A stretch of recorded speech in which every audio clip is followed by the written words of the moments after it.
शायद ये पहली बार ही होगा कि सरकार बनाने के बाद, मुख्यमंत्री बनने के बाद या फिर आम आदमी पार्टी का गठन होने के बाद अन्ना हजारे की अरविंद केजरीवाल को यह पहली चिट्ठी है। पंजाब सरकार उन अधिकारियों के ऊपर कार्रवाई करने की तैयारी में है जो लोग रहते तो पंजाब में हैं, पंजाब में नौकरी करते हैं, बड़े पदों के ऊपर आसीन हैं, लेकिन उन्होंने पीआर ले रखी है बाहर की, यानी विदेश की पीआर ले रखी है या फिर ग्रीन कार्ड होल्डर हैं। जो देश में खुदकुशी के केस हैं वो 7% तक बढ़ चुके हैं और इसमें 55,000 से ऊपर जो हैं छात्र उन्होंने खुदकुशी की है।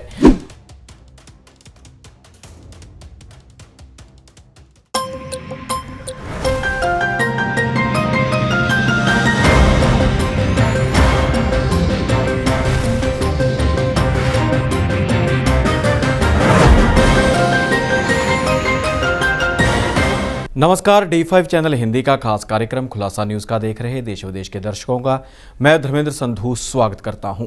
इस कार्यक्रम में विभिन्न खबरों व मुद्दों के ऊपर चर्चा करते हैं। सबसे बड़ी व अहम खबर दिल्ली से है। दिल्ली के मुख्यमंत्री अरविंद केजरीवाल को एक चिट्ठी मिली है।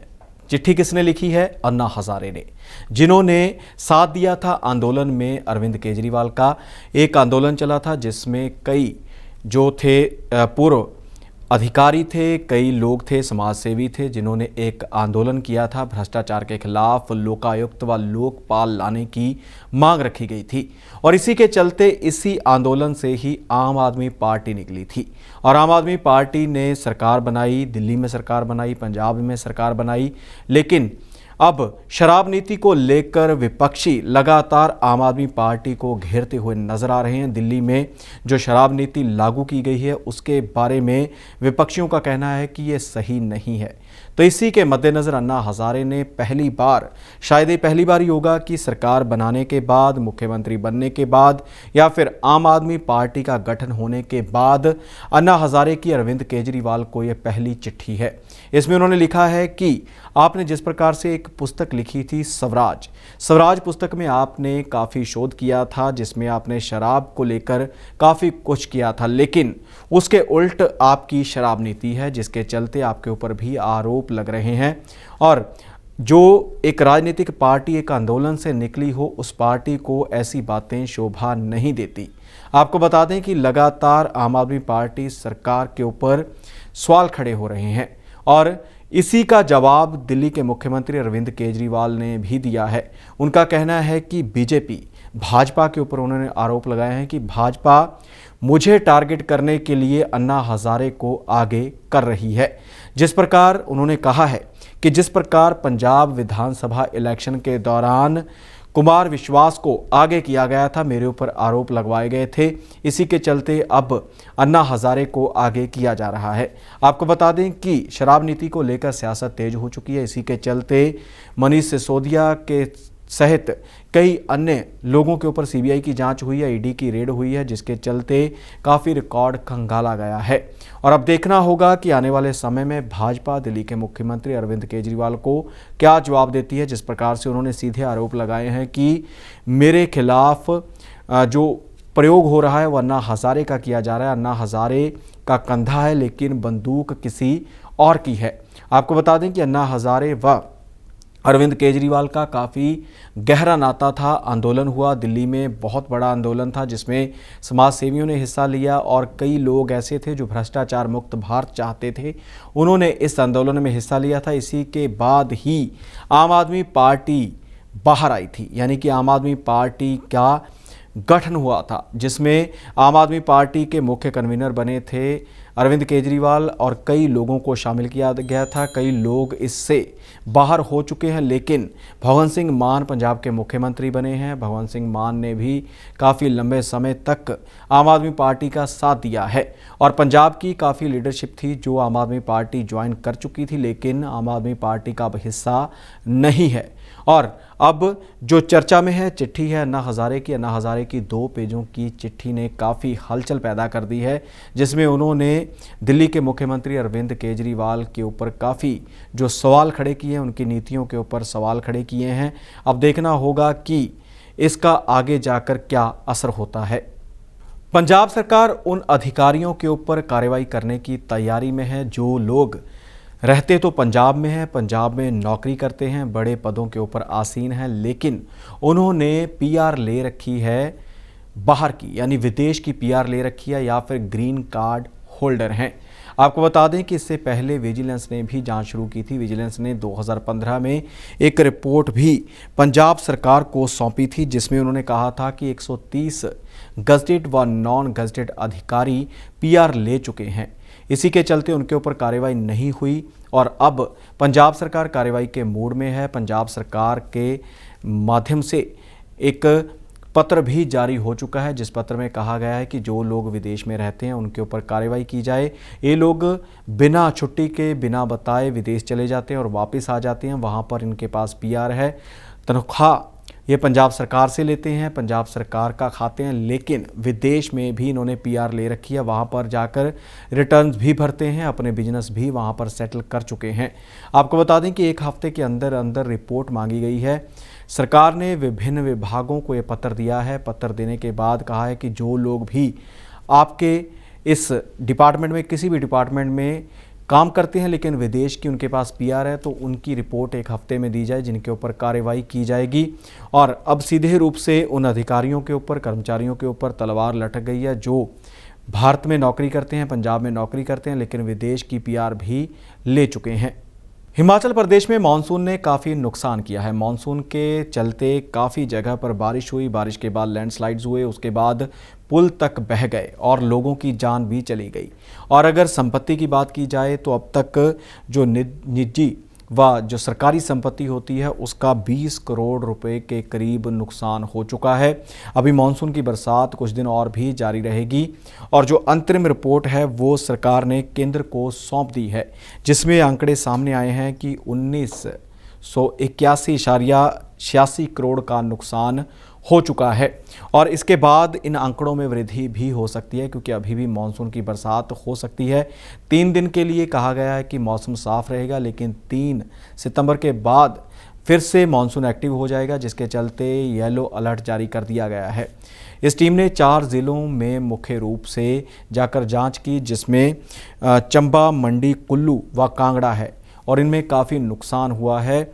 नुकसान की बात की जाए तो लोक निर्माण विभाग का 957 करोड़ का नुकसान हुआ है। इसके अलावा जो जल शक्ति विभाग है उसका 725 करोड़ का नुकसान हुआ है और इसमें 278 लोगों की जान चली गई है और 522 लोग घायल हुए हैं, 9 लोग अभी भी लापता हैं।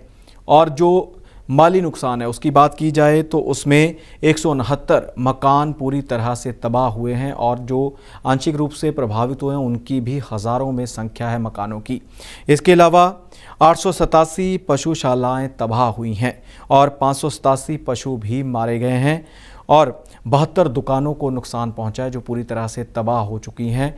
और अब जो आंकड़े हैं वो अभी बढ़ते रहेंगे, क्योंकि 3 सितंबर से फिर से बारिश का येलो अलर्ट जारी कर दिया गया है और हिमाचल प्रदेश के जो उच्च हिस्से हैं, जैसे शिमला के ऊपरी हिस्सों में अभी भी बरसात हो रही है, धर्मशाला में भी बरसात रिकॉर्ड की गई है। आपको बता दें कि हिमाचल प्रदेश में इस बार काफ़ी कहर बरपाया है बारिश ने। काफ़ी सालों का जो है रिकॉर्ड भी टूट चुका है और जितना नुकसान करोड़ों में हुआ है इसकी आपूर्ति करनी बड़ी मुश्किल है। पुल टूट चुके हैं, सड़की आवाजाही बाधित हो चुकी है, सड़कें बह चुकी हैं, ट्रांसफार्मर भी जल चुके हैं। इसके अलावा और भी काफ़ी नुकसान हुआ है जिसकी आपूर्ति करने में काफ़ी समय लगेगा। दिल्ली से शिमला जाने वाले लोगों के लिए बड़ी खबर है। दिल्ली व शिमला के बीच की दूरी कम हो जाएगी। मात्र 1 घंटे में ही आप दिल्ली से शिमला पहुंच सकते हैं। जी हाँ, बिल्कुल पिछले 2.5 साल से बंद पड़ी विमान सेवा फिर से शुरू हो जाएगी। 6 सितंबर से इसे शुरू कर दिया जाएगा, जिसके चलते दिल्ली से शिमला व शिमला से दिल्ली फ़्लाइट चलेगी। और इसके चलते जो है टाइमिंग की बात की जाए तो 6:25 से दिल्ली से फ़्लाइट रवाना होगी जो 7:35 पर शिमला पहुंचेगी और उसके बाद 8 बजे सुबह शिमला से फ़्लाइट रवाना होगी और वो 9 बजे के करीब, 9:10 के करीब, 9:10 के करीब दिल्ली पहुंचेगी। और जो यात्री हैं वो 40 यात्री आएंगे। दिल्ली से शिमला जो आगमन होगा वो 40 यात्रियों की समय जो सीमा तय की गई है, और जो वापस जाएंगे वो केवल 27 जाएंगे। यानी कि जो लोग शिमला से दिल्ली जाएंगे वो 27 ही होंगे।